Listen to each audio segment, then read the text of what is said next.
성인 독자들은 글밥이 먼저 눈에 들어와요. 그러다 보면 그림에 신경을 덜 쓰게 됩니다. 수동적인 어휘인 거죠. 하지만 말로 내뱉었을 때 말하지 못하는 단어들이 아마 종종 있으실 거예요. 이 부분은 아주 중요한 사건이니까 클라이막스, 아이가 좋아할 반전이구나를 인지하고.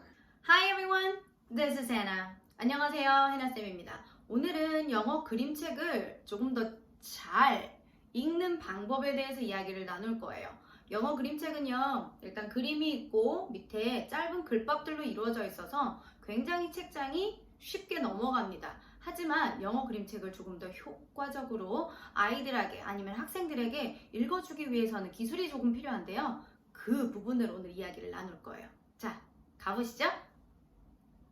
첫 번째, 그림을 잘 살펴본다 입니다. 네, 그림책은요, 글밥과 그림으로 이루어진 책입니다. 글에서 하지 못한 이야기들을 그림에서도 표현하고요. 그림에서 담지 못한 부분들을 글밥에서 써내려가는 경우가 많은데요. 그래서 글밥과 그림을 잘 보는 것이 중요해요. 근데 우리가 책을 딱 하고 폈을 때 글을 아는 성인 독자들은 글밥이 먼저 눈에 들어와요. 그러다 보면 그림에 신경을 덜 쓰게 됩니다. 그러다 보면 글밥만 읽어 내려가는 경우가 많이 있어요. 하지만 그림책은 아까 말씀드렸다시피 그림이 50%, 글자가 50%라고 생각하시면 되고요. 특히나 문자를 아직 인식하지 못한 아이들의 경우에는 그림에 많이 집중을 하게 되겠지요. 우리가 그림책을 읽는 것은 아이와 교감하고 소통하기 위함이니까 그림을 많이 보는 습관을 한번 들여보세요. 그러다 보면 새로운 이야기를 찾게 되고요. 아이와 교감할 수 있는 것들이 많아집니다. 네. 두 번째, 글밥을 소리내어 읽어본다 입니다. 네, 글밥을 소리내어 읽어보는 활동이 좋은 이유가 무엇일까요? 네, 눈으로는 다 읽을 수 있어요. 수동적인 어휘인 거죠. 하지만 말로 내뱉었을 때 말하지 못하는 단어들이 아마 종종 있으실 거예요. 우리는 그 수동적인 어휘를 능동적으로 한번 만들어 보는 거예요. 우리 아이에게, 학생들에게 읽어줄 때 눈으로만 알고 있는 단어는 말하지 못하고 읽지 못해요. 자, 그런 부분들을 기억하시고 여기 있는 입근육을 충분히 활용하셔서 읽어보는 활동을 하시면 좋을 거예요. 네, 들으면서 말하기, 들으면서 말하기, 이렇게 원어민 음성을 최대한 따라서 흉내내본다 라고 생각하시면 문장 안에서 강세라던가 강조되는 단어, 그리고 연음, 이런 부분들을 습득하실 수 있으실 거예요. 세 번째, 아이는 반복을 좋아하고 그 반복 속에서 반전을 기대한다입니다.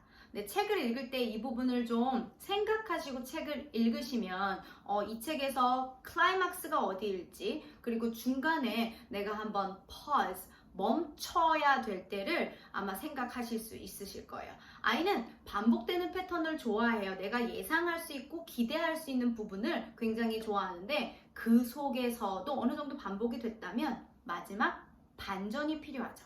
그래서 책을 고르실 때도 이런 부분을 활용하면 좋으실 거고, 책을 읽으실 때 이 부분은 아주 중요한 사건이니까 클라이막스, 아이가 좋아할 반전이구나를 인지하고 그 전에 있는 패턴들, 반복되는 부분들을 가볍게 읽어주고 마지막 부분에서는 긴장을 좀 주면서 어떤 일이 일어날지를 아이에게 예상해보게 하는 것, 그 부분이 굉장히 중요한 스킬 중에 하나예요. 네 번째, 아이는요, 귀여운 것을 좋아해요. 그래서 그림책을 고를 때나 아니면 애니메이션 같은 거 아이들이 고를 때도 굉장히 귀여운 것이 나왔을 때 열광하는 거 보신 적 있으시죠? 그런데 또 있어요. 어른이 귀여운 것을 좋아해요. 어른들이 귀여워지는 것을 좋아해요. 그래서 내가 더 아이처럼, 내가 더 귀여운 모습으로 아이에게 책을 읽어주거나 이런 귀여운 캐릭터 설정을 하면 너무너무 좋아하는 모습을 볼 수가 있거든요. 이럴 때는 엄마나 선생님이 귀여운 캐릭터가 돼도 좋지만 귀여운 캐릭터 물건이라던가 귀여운 캐릭터 옷이라던가 아니면 헤어밴드라던가 이렇게 귀여운 아이템을 장착을 해도 아이들은 충분히 좋아하니까요. 그런 부분들도 꼭 활용을 한번 해보세요. 마지막 네 번째 부분은요, 아마추어와 전문가를 조금 구별할 수 있는, 판가름할 수 있는 부분이라고 생각이 듭니다. 안정된 톤이라고 생각이 됩니다. 안정된 톤을 만들기 위해서는 어떻게 해야 되냐면 자신에게 맞는 목소리의 톤을 찾는 것이 중요한데요. 이것은 어떻게 알 수 있을까요?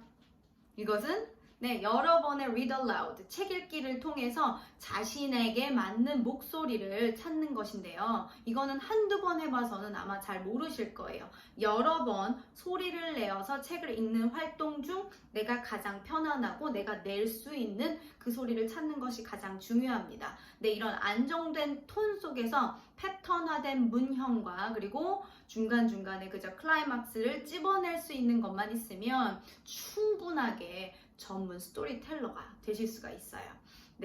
안정된 톤이 가장 어려운 부분이긴 하지만 여러 권의 책을 만나시면 어느샌가 그 부분을 획득하지 않을까 해요. 본인에게 맞는 아주 편안한 읽었을 때 성대가 좀 편안함을 느끼는 그 부분이 있을 거예요. 그것을 인지한 상태에서 스토리텔링을 하는 것인데요. 목소리 변조도 굉장히 중요한데요. 목소리 변조 전에 이 톤을 찾는 것이 굉장히 중요합니다. 왜냐하면 기존에 있는 그 글밥을 읽어 내려갈 때는 나의 목소리, 그죠? 안정된 톤을 가진 나의 목소리가 굉장히 중요한 역할을 합니다. 이 부분이 글을 읽었을 때 중심을 잡아주는 역할을 해요.